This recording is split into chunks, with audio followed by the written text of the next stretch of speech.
O São Paulo parecia que ia ter o melhor resultado desse mata-mata e acaba tomando um gol. Mesmo o Atlético Paranaense não atravessando um grande momento, estando muito mal na Série B, mas para mim, com esse gol que tomou, deixa a parada em aberto. Porque nunca se sabe, na próxima semana, vai ser na quarta-feira esse jogo, né? É na quarta. Nunca se sabe que a torcida do Atlético lota lá, daqui a pouco vai, faz um gol, leva os pênaltis. Difícil jogar lá, né? É porque o nome Aquela caveira que fica atrás do gol, que te assustava na época que você era jogador. O time não tá legal, mas não vamos esquecer que o Clube Atlético Paranaense é o clube, tem sua torcida, e de repente pode estar numa noite feliz e fazer um grande jogo. O 2-0 para mim seria mais complicado, o Atlético ter que reverter, meter 3 gols sem tomar nenhum. Mas o 2-1 deixa a partida aberta para uma vitória do Atlético, mas lógico, um empate. O São Paulo já ainda jogando pelo empate. E até mesmo por uma derrota de diferença de um gol para os pênaltis, é uma vantagem maior para o São Paulo, mas há possibilidade sim de reversão. Furacão, mesmo não atravessando a melhor fase, o seu mas é o Atlético Paranaense, né? Jogando lá na Arena da Baixada é sempre difícil, né? Enfrentar o Atlético Paranaense por lá. Fábio Piperno, 4ª vitória consecutiva do São Paulo com o comando do Hernan Crespo. De lua de mel com a torcida do São Paulo. Hernan Crespo, Piperno, boa tarde. Boa tarde, Pedrinho, Mauro, Vampeta. Aliás, por exemplo, Vamp, que entende muito desse negócio de lua de mel, já que você tocou nesse assunto, né? Tem lua de mel que ela é, enfim, duradoura, eterna. Mas tem algumas não se consumem, inclusive, né? Sim. E tem aquelas que, né? Olha lá, o Mauro Betti já tá falando com mais propriedade aí. Não, só vou dizer, uma história famosa. E sem entrar em detalhes, senão o Vampeta vai puxar a história, deixa quieto. E tem aquelas que mal resistem a uma quarta-feira de cinzas, por exemplo. Mas nem começa, inclusive. Então tem assim. Tem um amigo meu que aconteceu tudo. Então, algumas são eternas, outras são fugazes. Então precisa ver como é que vai ser essa do Crespo agora, de volta ao São Paulo. Outra vez, a gente já falou muito aqui, começou muito bem e tal, lindo esse início, e já é quase que um início assim do Zubeldia. Enfim, o Zubeldia demorou para perder, batia todos os recordes. A quem confrontasse os números do Zubeldia nos 15 primeiros jogos contra os 15 primeiros do Tele. Se existe heresia no futebol, essa foi uma delas. De qualquer forma, é inegável que o São Paulo está bem, o São Paulo está animado, motivado. E como a gente conversou ontem, né? Ele tem buscado boas soluções em um elenco que perdeu jogadores importantes. Eu acho que era, para mim, um atentado lesa pátria tricolor, o São Paulo demorar e muito, hesitar muito na utilização mais rápida dos garotos da base. Eu entendo que tudo bem, é necessário dar um tempo e tal, e lançar um monte de uma vez pode ser, enfim, um problema. Só que aí, minha gente, campeonato estadual existe para isso também, né? É para esse tipo de laboratório, de experiência. Então, o São Paulo vinha de 2 títulos muito importantes no Sub-20, o que mostrava que, de alguma forma, o São Paulo tinha lá uma safra, no mínimo, para ser observada com atenção. Então, eu acho que a recuperação do São Paulo e o crescimento do São Paulo nesse segundo semestre vai passar cada vez mais por isso aí, por esses garotos. E o São Paulo tem, assim, bons jogadores na sua base. O São Paulo tem uma dupla de zaga. É ou não é, Vamp? Bom, a Boleda é um monge. Poucos aí. Pois é. São Paulo tem bons laterais esquerdos, São Paulo tem um goleiro de bom nível. Então, assim, não é um São Paulo para passar vexame em competição alguma.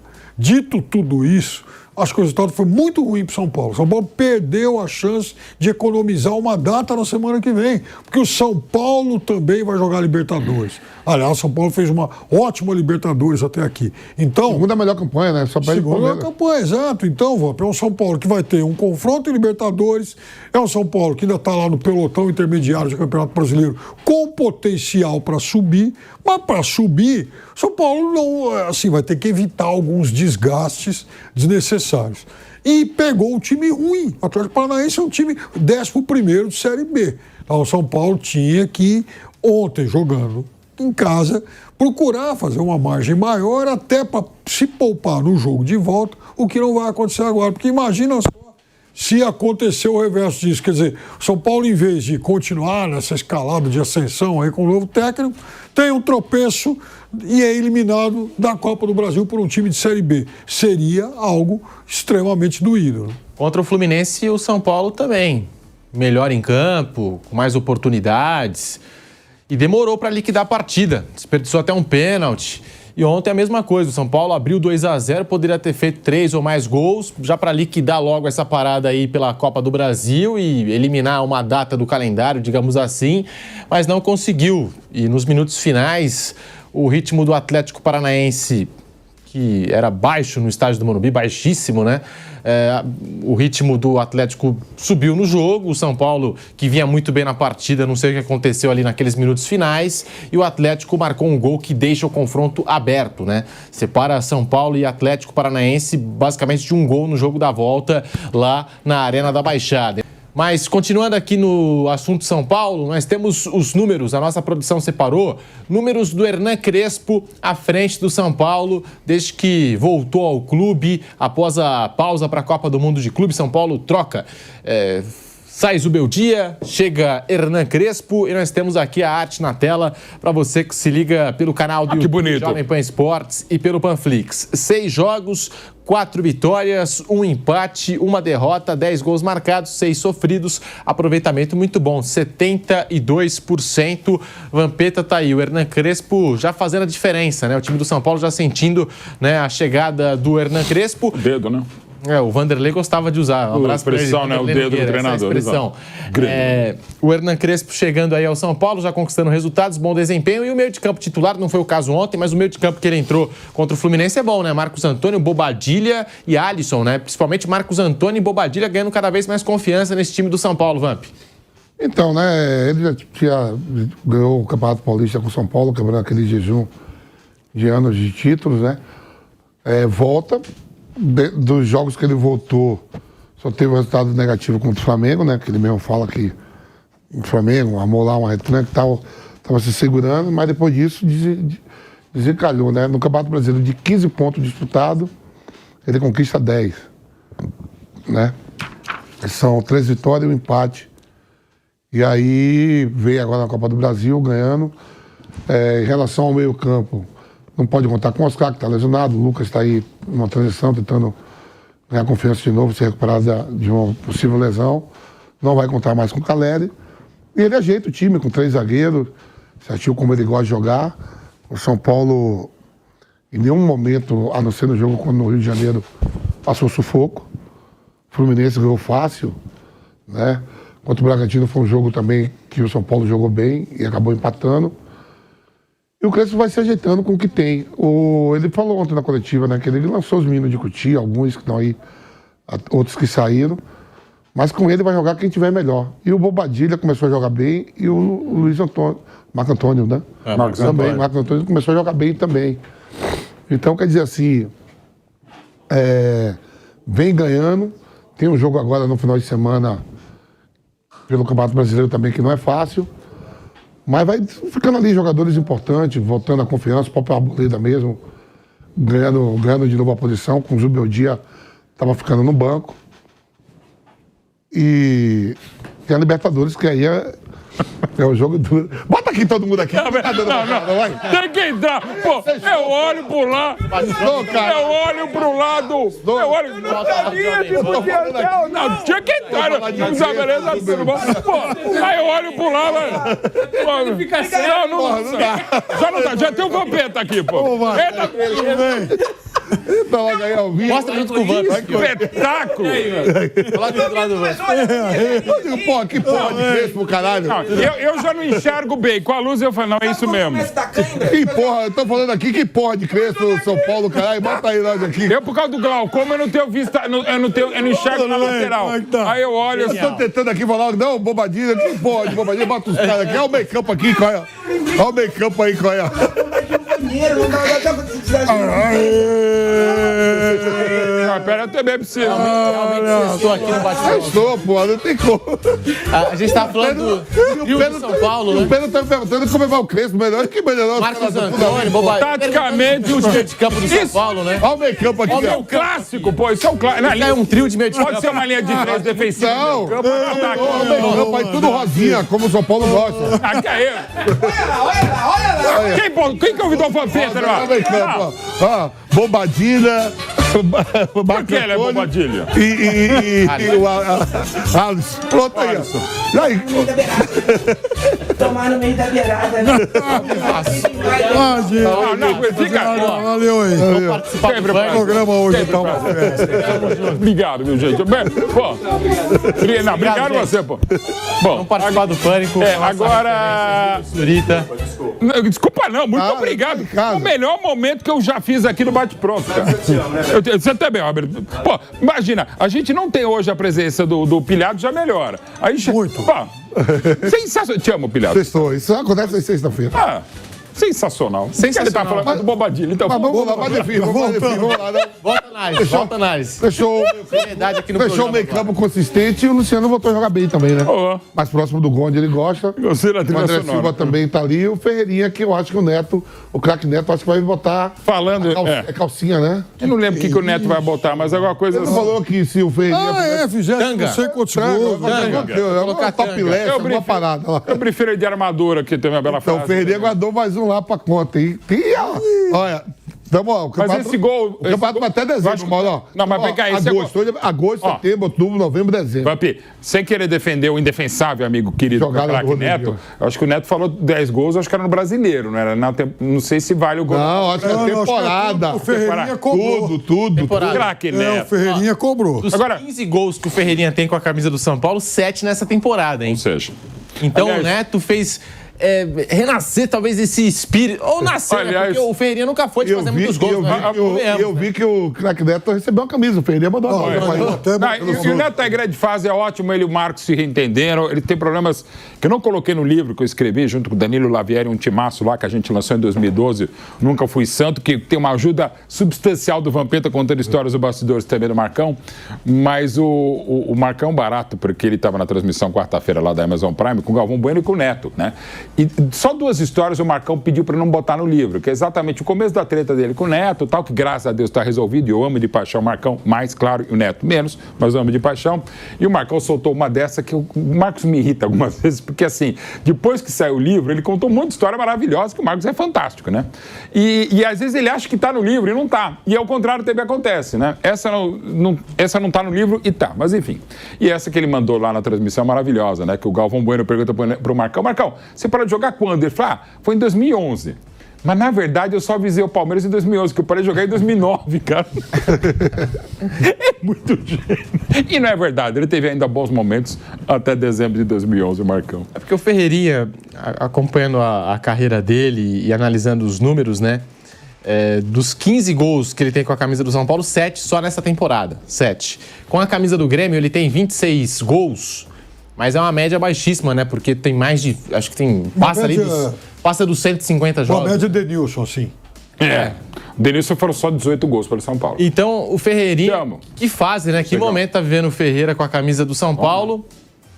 Embora não seja esse jogador de muitos gols na carreira. mas é bom jogador mesmo. Eu acho que desde que chegou ao São Paulo vem jogando bem o Ferreirinha. É o melhor, assim, mais ou menos mal comparando isso a outras funções, outros momentos, outras pessoas. O Luciano no São Paulo, que vive no tricolor paulista o melhor momento da carreira, o Ferreira também. Né? E outra função, outra característica, e muito bem, né? Toda vez que entra ou começa jogando, aporta soluções ao ataque do São Paulo. Ótimo momento do Ferreirinha mesmo. Se eu fosse o Neto, eu não teria mesmo feito aquela aposta que ele fez. Um abraço aí pro craque. Grande. Ó, o Rodriguinho fez uma jogadaça contra o Fluminense, quase fez um golaço, né? Parou na defesa do Fábio. E no jogo de ontem, assistência pro gol do Ferreira. E o Crespo, o Vampeta deu a deixa aqui, né? Antes da gente ter essa participação maravilhosa no Bate-Pronto. O Crespo já deixou claro, ó. Quem tiver bem vai jogar. Falando do Rodriguinho, né? Jogador que tiver jogando Falou, bem, pode abre ser passagem. estrangeiro, brasileiro, de Cotia, quem tiver bem, tá certo. Então coloca aí o Hernan Crespo, que falou do Rodriguinho. Ontem foi um dos atletas que ganhou oportunidade e tá merecendo jogar mais, ter mais minutagem, o Rodriguinho. O Crespo fala, você acompanha aqui no Bate Pronto. Estou muito contente com ele. É importante não esquecer que a gente subiu para ele da Pablo Maia, Rodriguinho, 4 anos atrás.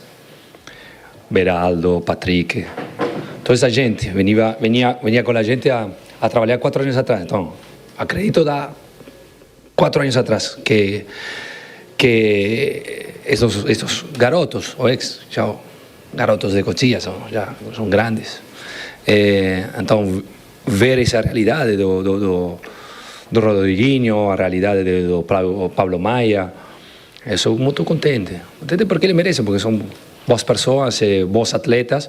Eu acho que se eles continuar assim, é um bom caminho. Também sou muito contente por Maique, que tive a sua estrela. Então, eu acho que neste momento temos que, como sempre, porque também eu estou acostumado a isso, como falei na minha experiência anterior com los Igor Gómez, con Rodrigo Néstor, con Luan, con Sara, Lisiero, seguramente voy a esquecer a uno.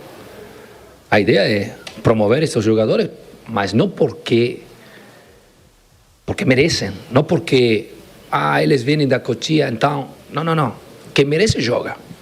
En este momento Rodriguinho joga, Pablo Maia joga, Mike joga. ¿Cuánto? Vamos a ver. Mas a gente quer dar espaço, mas tem que merecer, não porque uno vem de Cotia vai jogar. Não me interessa o passaporte, não me interessa onde vem, se é estrangeiro, se é brasileiro, se é de Cotia. Que joga. Somos, nesse aspecto, para mim, os atletas não somos todos iguais, mas o conceito é que não interessa, que merece joga. Mas fazendo aqui a comparação com o Zubeldia, em 12 rodadas de Campeonato Brasileiro à frente do São Paulo, o Zubeldia, nesse período, o time marcou 10 gols, média de 0,83. Em 5 jogos com o Crespo, já são 8 gols marcados. A média subiu de 0,83 para 1,60. Então, o torcedor do São Paulo, Mauro Betting, tem o direito de ficar animado com esse time do Crespo? E a mudança, você acha que surtiu efeito? A mudança no banco do São Paulo? Não tem a dúvida, né? O Zubeldia acho que passou um pouco do tempo. Eu não gosto de ficar trocando treinador a toda hora, mas me parecia a hora, né, do Zubeldia. Dava para jogar mais, como a gente está vendo com o Crespo. Agora também tem que ter aquele cuidado de, assim, também hashtag não podemos nos empolgar tanto, assim, normal, é do futebol, é da vida, até porque é um jogo atrás do outro mesmo, cada jogo tem sua história, sua geografia, sua educação moral e cívica, o SPB, mas perto do que o time não rolava com o Zubeldia, ok, mas dever dizer também que atrapalhou o Zubeldia, e dá para dizer que ainda não ajuda tanto o Crespo, é que jogadores fundamentais de um time que é muito melhor que o resto do elenco, há um degrau, um gap, uma diferença grande entre o time principal, o ideal do São Paulo e o elenco, né? Até para não se aproveitar as boas crias de Cotia, que é uma questão de anos do São Paulo, já são, agora em 2025, são 20 anos de um trabalho bárbaro de base do São Paulo, exemplar para muita gente no Brasil e na América do Sul. Mas, enfim, a questão do Lucas, o próprio Oscar demorou, o Calheri, queira ou não queira, embora acho que esteja suprida em parte sua ausência. O Raé agora, a mesma coisa que aconteceu, quer dizer, alguns azares que aconteceram com o Zubeldia também atrapalham o trabalho do Crespo, mas, inegavelmente, o crédito dele é esse. Agora, até quando vai, até onde vai, evidentemente, é uma outra história. Mas, como já destacou há pouco o Piperno, o São Paulo fez uma Libertadores primeira fase, muito melhor do que encomenda. E aí, mérito que era o time do Zubeldia, que, aliás, teve um retrospecto, que no futuro a gente vai falar, por que mandaram embora? Porque quando ele estava... O retrospecto do Zubeldia em Libertadores da América pelo São Paulo é o retrospecto de Tele Santana, né? É um negócio... da melhor campanha, pô. E no ano passado... E perdeu os pontos, o ponto que ele perdeu em casa. E um negócio maluco, né? E no ano passado ele só perde pro Botafogo, o campeão. Foi o time que encarou mesmo o Botafogo, perdendo pênalti no tempo regulamentar, perdendo a disputa de pênalti no Morumbi. Quer dizer, o retrospecto do Zubeldia em Libertadores pelo São Paulo é inacreditável. Como é que não rolou em outras coisas? Acho que nem ele sabe explicar. Mas assim, o momento é legal e da série... Mas você lembra que ele falou que queria ganhar a Libertadores com o São Paulo? Ele fala isso. Ou podia fazer, daqui a pouco ele vai ter. Você vai ser o treinador só para Libertadores. O Crespo fica nos outros campeonatos Libertadores a gente dá pro Zubeldia, tá bom? Enfim, porque é um negócio impressionante o desempenho dele. E são 5 partidas de invencibilidade do Crespo. Foram 5 jogos que derrubaram o Zubeldia, né? O São Paulo ficou 5 jogos sem vencer com o Zubeldia, caiu o Zubeldia, aí veio a parada, né? A pausa para a Copa do Mundo de Clubes, chegou agora o Crespo, perdeu o primeiro jogo para o Flamengo no Maracanã, jogo muito complicado, estava chegando o Crespo, a sua comissão técnica, e desde então já embalou 5 jogos sem derrota, Piperno. Outro dia a gente estava comentando aqui no Canelada, né? Se realmente surtiu diferença, já dava para falar isso, né? Ou se estava muito cedo, mas o torcedor do São Paulo está curtindo essa fase nova com o Crespo. Mas é claro, tem que curtir mesmo. O time está bem, o time melhorou. O time vem de 4 vitórias seguidas. O torcedor vai cornetar? Claro que não. E vejam, os 2 primeiros jogos em que o São Paulo não venceu já eram resultados mais ou menos previstos, sendo que em Bragança, o São Paulo jogou muito bem. No dia lá do 2-2 contra o Bragantino, o São Paulo fez 1-0 e poderia ter liquidado o jogo praticamente naquele primeiro tempo. Aí tomou um empate, segundo tempo o jogo mudou, mas mesmo depois da virada, o São Paulo encontrou força lá para reagir, empatar e tal, em um momento em que o Bragantino estava jogando bem melhor do que agora, porque é outro que também não tem um elenco tão grande assim, quando perde um jogador ou outro, óbvio que sente falta. Agora, esse negócio de técnico de Copa, de campeonato, é uma coisa esquisita, né? Porque você vê, por exemplo, momento do Fluminense agora. O Zidane no Real Madrid. O Zidane no Real Madrid, com pouco tempo de carreira como técnico, achou tricampeão de Champions. Aí ele falou, eu não quero mais trabalhar. E nos campeonatos não era tão, enfim, brilhante assim. Aí parou. Agora eu quero fazer uma pausa. Voltou, pega um Real Madrid todo destroçado, ainda foi para a semifinal. Quer dizer, então, sei lá, às vezes são essas coisas que o futebol não explica muito. De qualquer forma, eu também acho que ele fez um trabalho que mostrou claramente que era um trabalho que estava à beira do esgotamento. Ele tinha boas soluções no começo, isso acabou, de alguma forma, esse efeito todo acabou sendo reduzido pelo tempo. O trabalho claramente ficou pior do que era no começo, alguns jogadores já não davam mais resposta. Então a troca foi uma troca normal e até num momento bom. Ou seja, quando começou o período da parada de Copa do Mundo, ok, então deu tempo para outro técnico chegar, se ambientar, conhecer o elenco, diferente, por exemplo, do que uns fizeram, que esperaram passar todo o período de pausa para a Copa do Mundo, na semana do retorno, enfim, é melhor mudar de técnico agora. Aí, resultado, tem que praticamente recomeçar o trabalho. Então, Vitória, o seu Vitória. Teve mais gente aí também que fez. Teve, opa. O Esporte também, né? O Esporte... Não, foi antes. O Daniel... Antes, porque o Daniel, ele fez 3, 4 jogos até aqui. Mas realmente o Vitória perdeu por confiança, resolveu mudar e tal. O São Paulo quase todo ano muda o técnico no primeiro semestre, do primeiro para o segundo. O Flávio Crespo caiu no primeiro semestre. O Flávio dava... Zubeldia agora, Carpini, Rogério Ceni. Ele dava a 4ª rodada de prazo, mas eu... É verdade. O Zubeldia até passou e o Flávio falou que a diferença do Zubeldia para o Crespo é porque o Crespo é mais elegante. Disse o Flávio. Isso é muito mais. O Zubeldia, calça apertada... Nada contra. Eu sou um dos sujeitos mais deselegantes da história da humanidade. Mas o Zubeldia, eu vou dizer. Ele trabalharia fácil como repórter aqui da Jovem Pan. Para quem não sabe, desde que a Jovem Pan virou televisão, uma boa ideia, com todo respeito, a gente tem que fazer autocrítica nesse caso. Então, agora tem imagem, então vamos pegar a pleiade de pessoas mais feias do mundo e vamos botar no ar. Então, o Piperno é o Burt Lancaster, você até é ajeitadinho, o Vamp já teve seus momentos até em revista, eu sou um horror, mas eu sou o Brad Pitt perto de algumas pessoas aqui. Pô, Chacon, o Guilherme Silva, a Oliveira, velho. Isso, esse negócio. O porpete informativo aqui saiu para outro lugar também. Isso aí é uma conspiração contra o nosso público interno. Tem milhões de caídos aqui também, pô. Mas tem o Guilherme Nápoles. O Chacon e o Guilherme Silva são galãs, pronto. O Guilherme Nápoles e o Vitor Boni. Vitor Boni é um negócio inacreditável perto da nossa equipe. Agora de estética. Não, mas a gente tem que... O compromisso com os fatos. Agora virou Jovem Pan, fecha o Wiki. Piperno, você sabe disso, né? Você sabe disso.